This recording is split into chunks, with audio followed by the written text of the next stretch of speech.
देखिए मेरा प्यारा बच्चा, आज का जो टॉपिक है वो आज के टॉपिक में हम लोग कवर करेंगे एल्डिहाइड एंड केटोन्स में, दैट इज एसिडिक स्ट्रेंथ।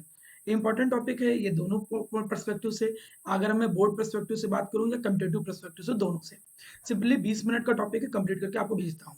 सबसे पहले जब हम बात करते हैं मेरा प्यारा बच्चा कार्बोक्सिलिक एसिड के बारे में, तो आप लोगों ने सुना होगा कि कार्बोक्सिलिक एसिड जो होते हैं they are generally acidic in nature. वो आपको एसिडिक इन नेचर देखने को मिलेंगे। अच्छा, कार्बोक्सिलिक एसिड एसिडिक नेचर के होते हैं। इसको अगर कभी माना चेक करना हो तो आप लोग जब एग्जाम कभी भी प्रैक्टिकल एग्जाम देते हो या प्रैक्टिकल की जब तैयारी करते हो तो उसमें भी देखते होगे कि अगर हम ब्लू लिटमस पेपर ले जाते हैं, कार्बोक्सिलिक एसिड है और कार्बोक्सिलिक एसिड के अंदर ये कैपेबिलिटी होती है कि वो ब्लू लिटमस पेपर को किस में कन्वर्ट कर देगा, रेड में कन्वर्ट कर देगा। उससे भी कहीं ना कहीं मेरा प्यारा बच्चा जो कार्बोक्सिलिक एसिड है उसकी एसिडिक स्ट्रेंथ जो है वो एसिडिक स्ट्रेंथ प्रूव होती है। बात नंबर एक, this is the point number one, कि कार्बोक्सिलिक एसिड का जो एसिडिक स्ट्रेंथ होता है वो जस्टिफाई होता है कि ब्लू लिटमस पेपर को जब हम पुट करेंगे तो रेड में कन्वर्ट हो जाएगा। दूसरी बात, अगर कार्बोक्सिलिक एसिड जो है उसके अंदर अगर हम मान के चलें सोडियम बाइकार्बोनेट डाल दें, या हम उसके अंदर क्या पुट कर दें मेरा प्यारा बच्चा, सोडियम कार्बोनेट पुट कर दें, ऐसा करने पर जनरली आप क्या देखोगे कि कार्बोक्सिलिक एसिड जो होता है वो क्या प्रोड्यूस करता है, CO2 गैस प्रोड्यूस करता है। और वो CO2 गैस जो होता है वो लाइम वाटर को क्या कर देगा मेरा प्यारा बच्चा, मिल्की कर देगा।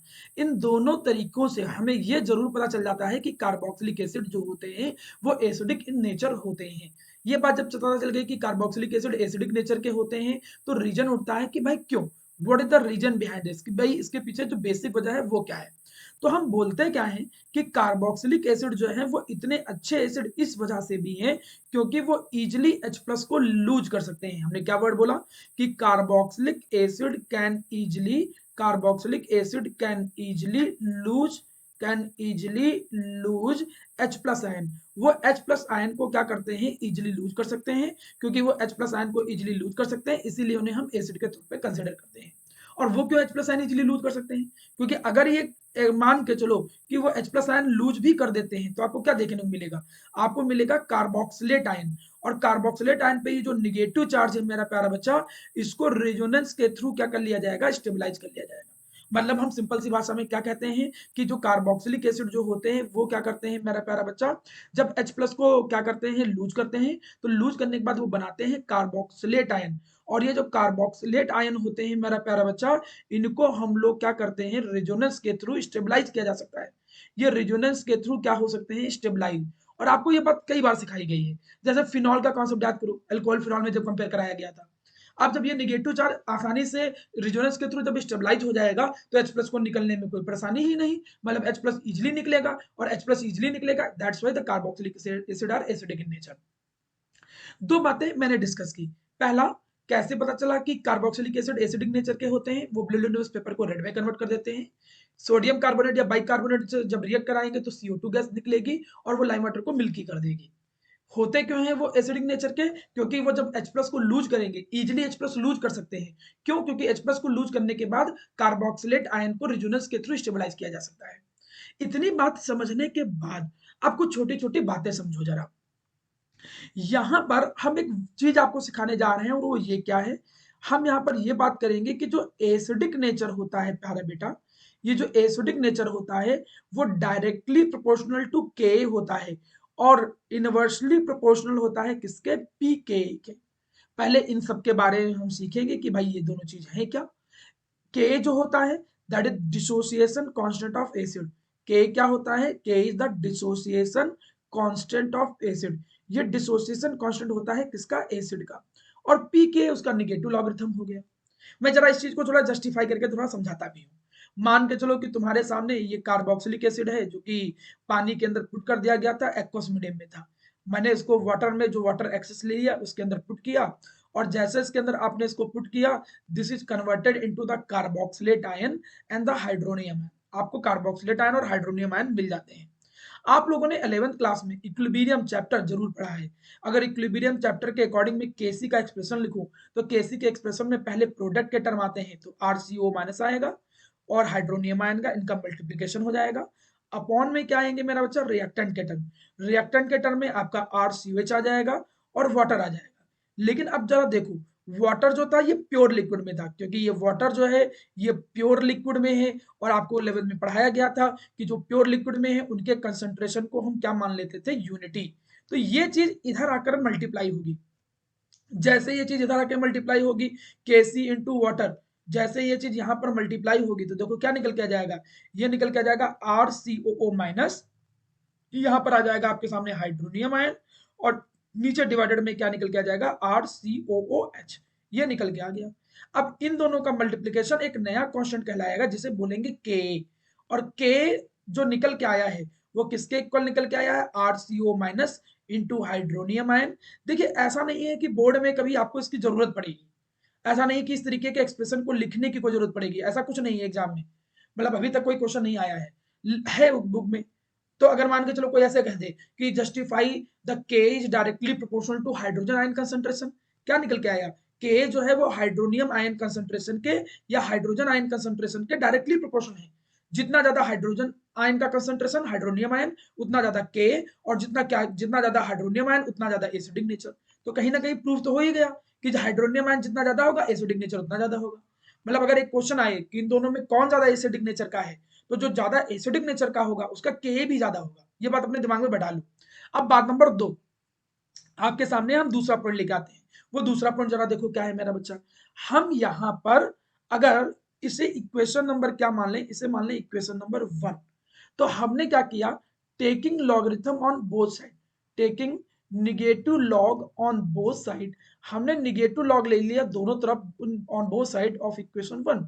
इन इक्वेशन 1 में हमने दोनों तरफ निगेटिव लॉग ले लिया, तो निगेटिव लॉग ऑफ के, इधर क्या निकला, इधर निकला निगेटिव लॉग, और ब्रैकेट में आपको दिख रहा है दैट इज RCOO माइनस का कंसंट्रेशन, हाइड्रोनियम आयन का कंसंट्रेशन। एक बार समझ लो, ओवरऑल रिजल्ट याद कर लोगे तब भी काम चल जाएगा, लेकिन चूंकि मैंने इस टॉपिक के लिए टाइम लिया है 20 मिनट, इसलिए मैं सारी चीजें प्रॉपर्ली एक्सप्लेन करना चाहता हूँ। तो ये आपके सामने टर्म आ गया। आपको मालूम है कि ये निगेटिव साइन जो है वो लॉग के ऊपर जा सकता है, जो पावर में होता है वो नीचे आगे आ जाता है, वैसे ही चीज रिवर्स हो गया। अब जैसे ही हमने उसको उधर भेजा तो क्या है, माइनस का लॉग के, माइनस का लॉग के, जब हम उसको ऊपर भेजेंगे तो ये इनवर्स हो जाएगा। जरा याद करो, ये लॉग एक्स की पावर -1 आ जाएगा, ये -1 जब वहां पर जाएगा मतलब इस चीज का इनवर्स हो जाएगा लॉग, और ये चीज पूरी पलट जाएगी। जैसे ये पलटेगी तो यहाँ पर क्या जाएगा, RCOOH, ये हो गया। अपॉन में मेरा पहला बच्चा क्या हो गया, RCOO माइनस एक तरफ, और दूसरी तरफ क्या हो गया, हाइड्रोनियम आयन कंसंट्रेशन। ठीक है, और हमने क्या कर दिया, ब्रैकेट बंद कर दिया। अब ये जो निगेटिव लॉगरिथम होता है किसी चीज का उसको बोलते हैं पीके, उसको पीके बोलते हैं। अगर तुम पीके को देखो तो वो हाइड्रोनियम आयन कंसंट्रेशन के इनवर्सली प्रोपोर्शनल है, वो हाइड्रोनियम आयन कंसंट्रेशन के क्या है, इनवर्सली प्रोपोर्शनल, जिससे कहीं ना कहीं ये प्रूफ होता है कि जो पीके होता है वो एसिडिक नेचर के इनवर्सली प्रोपोर्शनल होता है। ये आया कैसे, हमने ये बात समझाई। आप लोगों को मेनली रिजल्ट याद करना है। तुम अगर केवल इतना याद कर लोगे तुम्हारा काम चल जाएगा। मतलब तुम्हें बस इतना याद हो कि 3-4 अगर कोई मॉलिक्यूल दिए गए हैं, इसमें से बोले किसका एसिडिक स्ट्रेंथ सबसे ज्यादा है, तो जिसका एसिडिक स्ट्रेंथ सबसे ज्यादा होगा उसका के ज्यादा होगा, और जिसका के ज्यादा होगा उसका पीके सबसे कम होगा। तो आजकल जो क्वेश्चन नए तरीके से आने लगे हैं उसमें मॉलिक्यूल दे देंगे, कहेंगे बताओ पीके किसका कम है किसका पीके ज्यादा है। तो के और पीके का कॉन्सेप्ट भी अगर आपके दिमाग में बना रहेगा तो कहीं ना कहीं आपके लिए मुझे लगता है वो चीज ज्यादा समझने लायक रहेगी। चलिए अब मैं थोड़ा सा बढ़ता हूं आगे, मैं अब इसके कुछ कॉन्सेप्ट सिखाता हूं फिर मैं आगे बढ़ता हूं। एक बात बहुत अच्छे से समझ लीजिए, ये बात केवल यहां नहीं बाकी चैप्टरों में भी सिखाई गई थी, खासकर अल्कोहल में। इलेक्ट्रॉन विड्राइंग ग्रुप जो होते हैं ये एसिडिक नेचर को इंक्रीज कर देते हैं। इलेक्ट्रॉन विड्राइंग ग्रुप ये एसिडिक नेचर को क्या कर देते हैं, इंक्रीज कर देते हैं, ये दिमाग में बैठा लो। और जो इलेक्ट्रॉन डोनेटिंग ग्रुप होते हैं, इलेक्ट्रॉन डोनेटिंग ग्रुप ये एसिडिक नेचर को क्या कर देते हैं, घटा देते हैं। क्योंकि ये चैप्टर है कार्बोक्सिलिक एसिड का, तो हम यहाँ पर कमेंट एसिडिक नेचर के रिस्पेक्ट में समझ रहे हैं। अदरवाइज हम अगर कोई और होता तो हम बेसिक या वैसे समझ सकते थे। विड्राइंग ग्रुप लगा होगा तो एसिडिक नेचर बढ़ जाएगा, डोनेटिव ग्रुप लगा होगा तो एसिडिक नेचर घट जाएगा। विड्राइंग ग्रुप सर क्या होते हैं, जिनका नेचर इलेक्ट्रॉन को खींचने के होते हैं। कुछ जो बोर्ड के लेवल में ज्यादातर बार बार रिपीट होते हैं उनके नाम ले देता हूं, जैसे NO2 हो गया, जैसे सल्फोनिक ग्रुप हो गया, SO3H हो गया। जैसे कि मान के चलो अगर एलिफेटिक है तो उसके अंदर हेलोजेंस, हेलोजेंस भी इलेक्ट्रॉन खींचने का काम करते हैं। These are the halogens, fluorine chlorine bromine iodine, तो इन्हें हम हेलोजेंस कहते हैं। ये कुछ अच्छे इलेक्ट्रॉन विड्राइंग ग्रुप हैं। मैं बकायदा पूरा चार्ट लिखवा दूंगा, आप उसके लिए परेशान मत हो, लास्ट तक आते आते। डोनेटिंग ग्रुप की अगर मैं बात करूं तो कहीं भी एल्काइल लगा हुआ है तो वो हमेशा इलेक्ट्रॉन डोनेट करेगा। जैसे एल्काइल का मतलब मिथाइल हो गया, मान के चलो इथाइल हो गया, प्रोपाइल हो गया, एक्सेट्रा। या फिर कोई ऐसा ग्रुप जिसके पास लोन पेयर प्रेजेंट है, वो डायरेक्टली अटैच है। लोन पेयर प्रेजेंट होने का मतलब जैसे कहीं माना NH2 रिंग के अंदर डायरेक्टली अटैच है तो वो डोनेट करने का काम करेगा। आपको ये सिंपल सिंपल भी 2-3 याद है ना, तो आप मान के चलो कि बोर्ड का क्वेश्चन नहीं फंसने वाला। अब जरा मैं कॉन्सेप्ट क्लियर करता हूं। क्या कॉन्सेप्ट क्लियर करता हूं कि क्या वजह है जिसके कारण, क्या वजह है जिसके कारण इलेक्ट्रॉन विड्राइंग ग्रुप जो होते हैं वो मेरा प्यारा बच्चा एसिडिक करैक्टर बढ़ा देते हैं। इसके पीछे वजह क्या है जरा देखो मेरा प्यारा बच्चा। अगर मान के चलो कि यहां पर लगा हुआ है क्या, इलेक्ट्रॉन विड्राइंग ग्रुप लगा है, तो ये इलेक्ट्रॉन विड्राइंग ग्रुप का काम क्या होता है, इलेक्ट्रॉन डेंसिटी खींचना। ये इलेक्ट्रॉन डेंसिटी खींचेगा। जैसे ये इलेक्ट्रॉन डेंसिटी खींचेगा, मतलब देख रहे हो, ऑक्सीजन का काम खुद ही था इलेक्ट्रॉन खींचने का।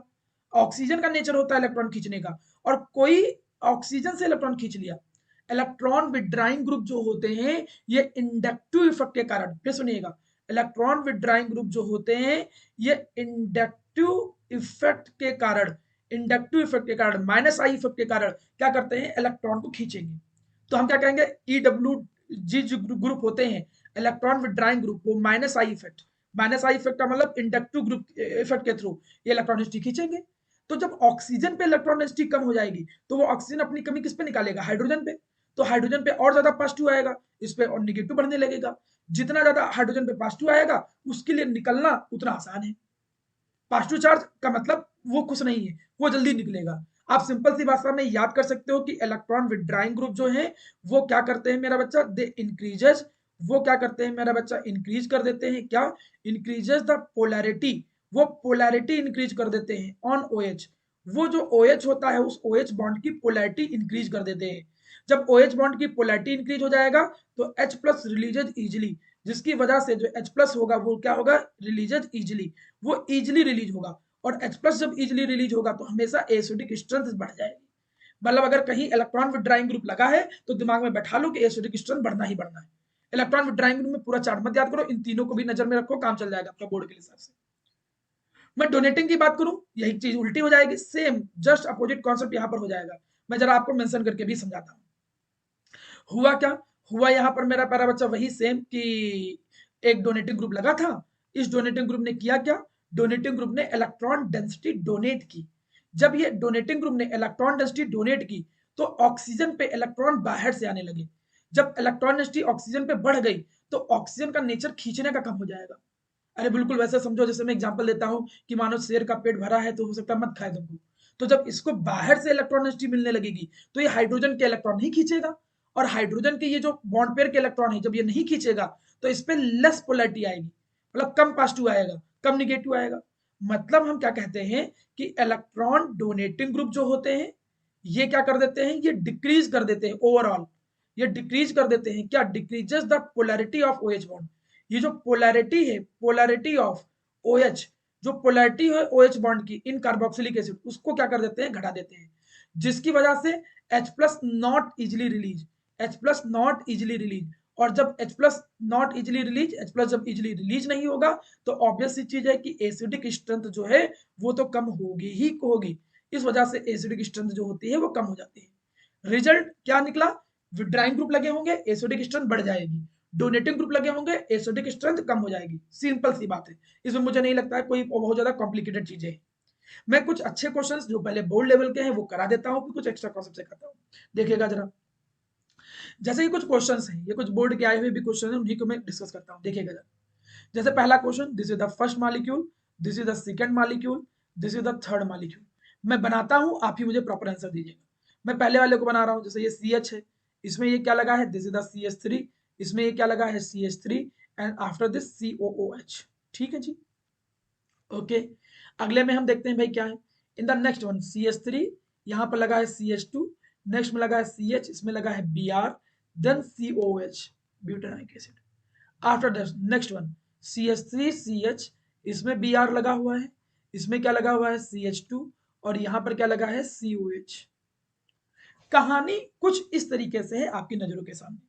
इनमें समय तुम अगर कॉमन देखो तो इन दोनों में तो कॉमन ये हिस्सा निकल के आ गया, this is the common one. B R कोई बताएगा बी आर क्या है? डोनेटिंग ग्रुप है, विड्राइंग ग्रुप है? Can anyone tell? Withdrawing withdrawing, हाँ विड्रॉइंग है। मैंने अभी बताया कि बी आर विड्राइंग ग्रुप है, यस सर। इसमें कोई विड्राइंग नहीं लगा है, और ऊपर से ये CH3 को अगर देखें तो एक तरीके से डोनेट करेगा, तो सबसे कम जो एसिडिक स्ट्रेंथ होगी वो फर्स्ट की होगी। इन दोनों में अगर कंपेयर करें कैन एनीवन टेल? इन दोनों में सेकंड वाला ज्यादा होगी। बिल्कुल बिल्कुल सही, क्योंकि विड्राइंग ग्रुप जब COH के जितना क्लोज है, क्योंकि तुमने पढ़ा है कि इंडक्टिव इफेक्ट जो होता है वो डिस्टेंस फैक्टर है, जितना क्लोज लगा होगा कहीं ना कहीं इंडक्टिव इफेक्ट उतना ज्यादा होगा और वो काम उतनी आसानी से करेगा। तो सबसे ज्यादा जो एसिडिक स्ट्रेंथ है वो सेकंड, देन आपका third, then first. Now we come to the next question, देखिएगा जरा, यहाँ पर भी तुम्हें एसिडिक स्ट्रेंथ के अकॉर्डिंग अरेंज करना है। पहला हमने बनाया बेंजोनोइक एसिड, ठीक है भाई, चलिए बेंजोनोइक एसिड बना दिया हमने, दिस इज द बेंजोनोइक एसिड। फिर बेंजोइक एसिड बनाया है, लेकिन 3 एंड 4 बेंजोइक एसिड हमने बना दिया, बट 3 एंड 4 पे 1 दिस 2 एंड 3 और 4 पे क्या लगा है? NO2। मैंने पहले बोला था NO2 बढ़िया विड्राइंग ग्रुप होते हैं। नेक्स्ट अगले पे अगर हम देखें मेरा प्यारा बच्चा, this is the benzoic acid COH, but यहाँ पर 4 पे क्या लगा है? That is methoxy OCH3 group लगा है। देखिए मैंने थोड़ा सा जो ये बताया था डोनेटिंग में एक OR को भी ऐड कर लो। OR का मतलब क्या होता है? R का मतलब एल्काइल, जैसे OCH3 होगा तो मिथॉक्सी पढ़ेंगे, OC2H5 होगा तो इथॉक्सी पढ़ेंगे। इसका नाम होता है मिथॉक्सी, ईथर में ये नाम आया होगा, इसका नाम है इथॉक्सी। ये भी इलेक्ट्रॉन डोनेटिंग ग्रुप होते हैं, ये भी यूज होते हैं बोर्ड में। तो जैसे यहाँ पर देखो, अब अगर मैं यहाँ पर कंपेयर करूं तो इसमें कॉमन क्या है? This is the common one. पहले कॉमन को पकड़ो कि सब में कॉमन क्या चीज है। कॉमन इतना है, बेंजोइक एसिड सब में कॉमन है, benzoic acid is common in all these two. अब हम यहाँ देखो NO2 लगा है, ये विड्राइंग लगा हुआ है, और यहाँ पर ये है डोनेटिंग ग्रुप EDG ग्रुप तो एसिडिटी घटा देते हैं ना, तो सबसे ज्यादा एसिडिक तो बीच वाला आ जाएगा। अगर इसे मैं फर्स्ट मानू, इसे मैं सेकंड मानू, इसे मैं थर्ड मानू, तो सबसे ज्यादा जो एसिडिक होगा वो सेकंड, क्योंकि दो दो विड्राइंग ग्रुप लगे हैं। और फिर आएगा फर्स्ट, और डोनेटिंग ग्रुप जो होते हैं वो एसिडिटी कम करते हैं, तो थर्ड ऑर्डर। जब भी एग्जाम में ऑर्डर आए तो ऑर्डर तो आप लिखोगे, लेकिन स्ट्रक्चर बना करके, और साथ ही साथ में ब्रैकेट में आप उसका एक्सप्लेनेशन भी लिख सकते हो, चाहे पैसे लिख सकते हो, EWG electron withdrawing group directly proportional to acidic strength. मतलब ये सब चीजें बोर्ड में लिखने, अगर तुम थ्योरी पेपर दे रहे हो तो आपके लिए जरूरी हो जाती है। और EDG ग्रुप जो होते हैं डोनेटिंग ग्रुप, वो एसिडिक स्ट्रेंथ के इनवर्सली प्रोपोर्शनल। 2-3 क्वेश्चन और करते हैं, फिर मैं आगे बढ़ता हूँ। नेक्स्ट क्वेश्चन कॉन्सेप्चुअली पूछ सकता है वो आपसे, मोनोक्लोरोइथेनॉइक एसिड। अच्छा, मोनोक्लोरोइथेनॉइक एसिड का मतलब this is the ethanoic acid CH3COH, लेकिन CH3COH में एक हाइड्रोजन को हटा करके एक क्लोरीन आया, this is monochloroethanoic acid. Dichloroethanoic acid का मतलब दो क्लोरीन लगे हैं, then ethanoic acid, this is the dichloroethanoic acid.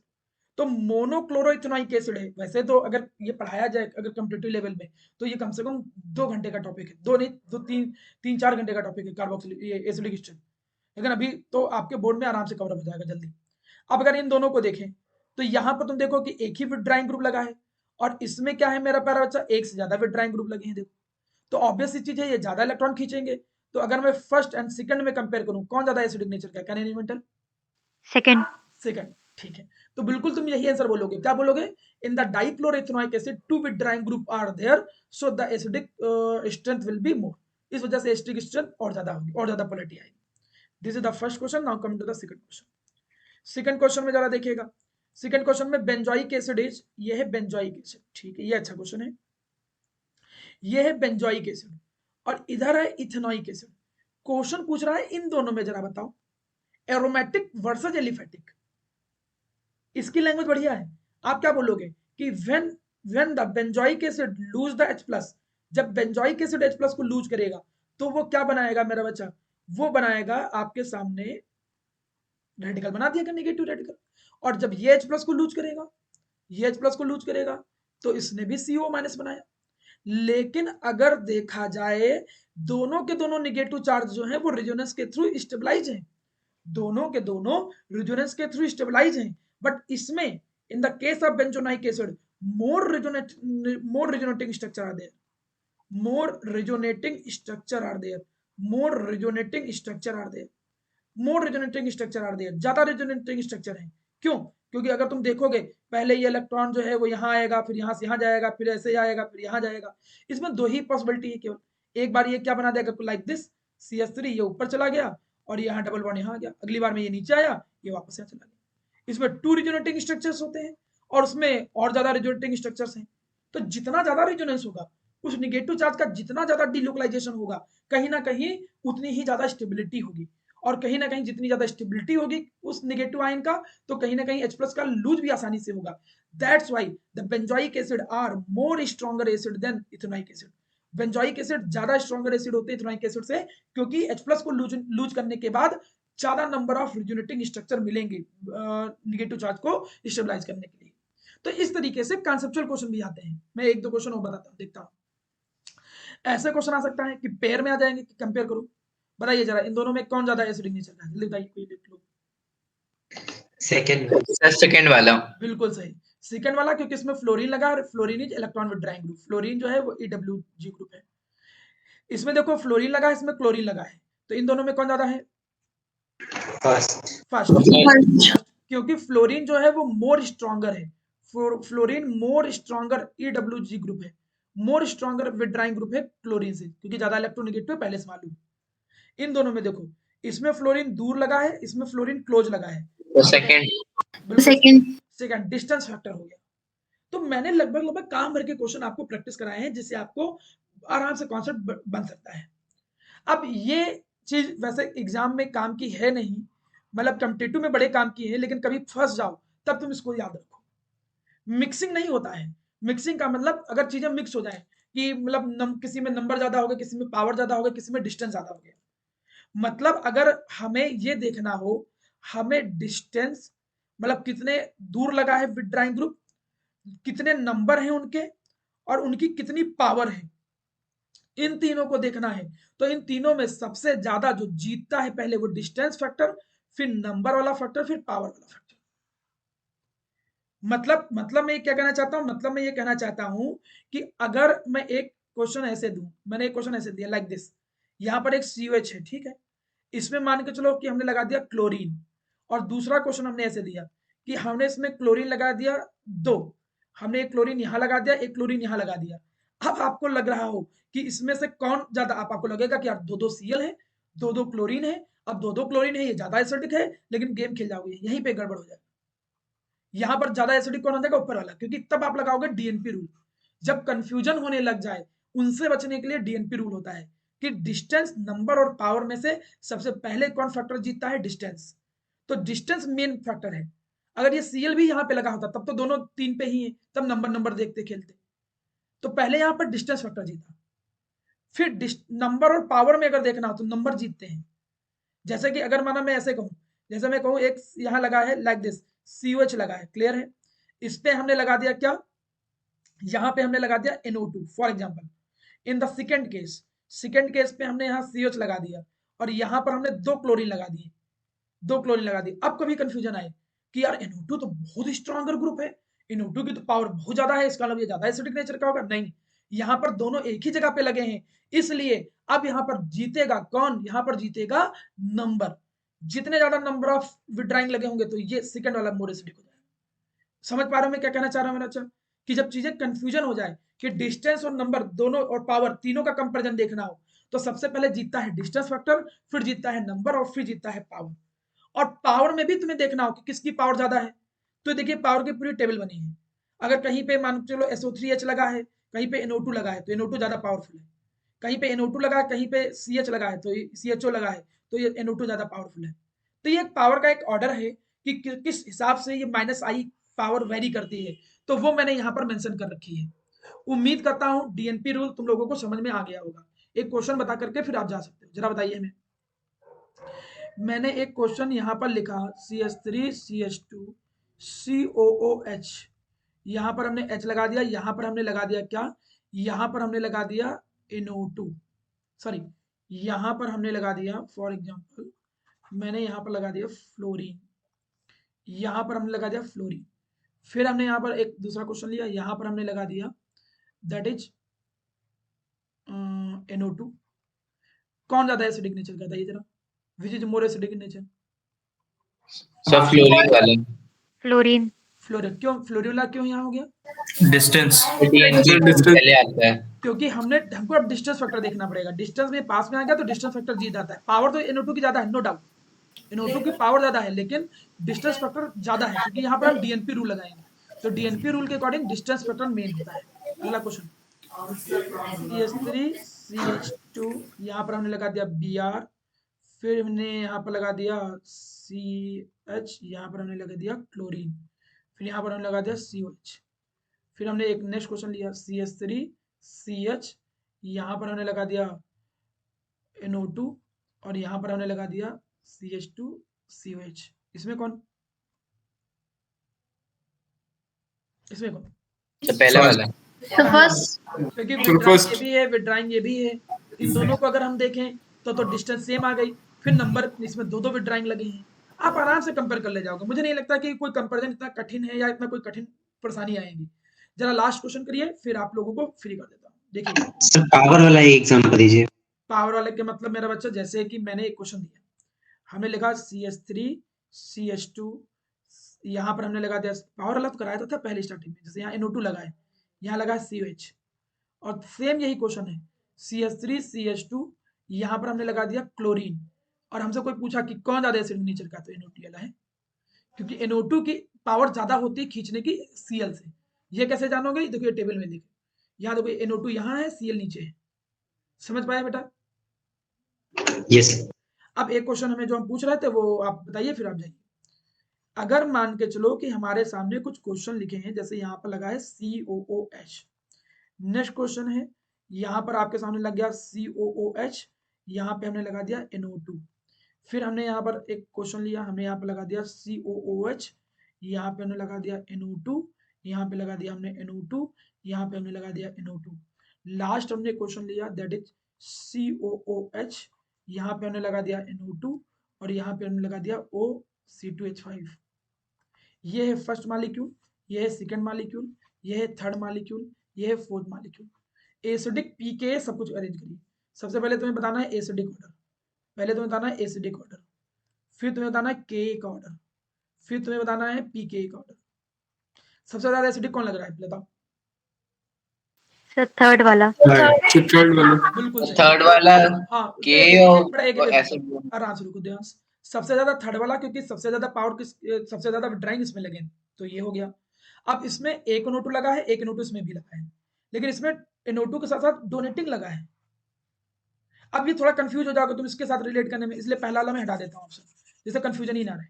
अब इन दोनों में देखो, इन दोनों में NO2 लगा है खींचने वाला और इसमें डोनेटिंग, तो इसमें सेकंड आ जाएगी पावर, और फिर यहाँ पर क्या आ जाएगा, फिर इसमें आ जाएगा फोर्थ, फिर इसमें फोर्थ आ जाएगा। तो जो एसिडिक ऑर्डर होता है वही ऑर्डर किसका होता है? के का होता है, और पीके का जो ऑर्डर होता है वो उल्टा हो जाता है। पीके का ऑर्डर जो है दैट इज रिवर्स, तो पीके में उल्टा हो जाएगा। तो कभी क्वेश्चन दे करके वो आपसे ये भी पूछ लेंगे कि किसका के ज्यादा है, किसका पीके ज्यादा है। एसिडिक ऑर्डर के कंप्लीट होते ही मेरा प्यारा बेटा आपका जो एल्डिहाइड कीटोन और कार्बोक्सिलिक एसिड का लेक्चर है दैट इज कंप्लीटेड।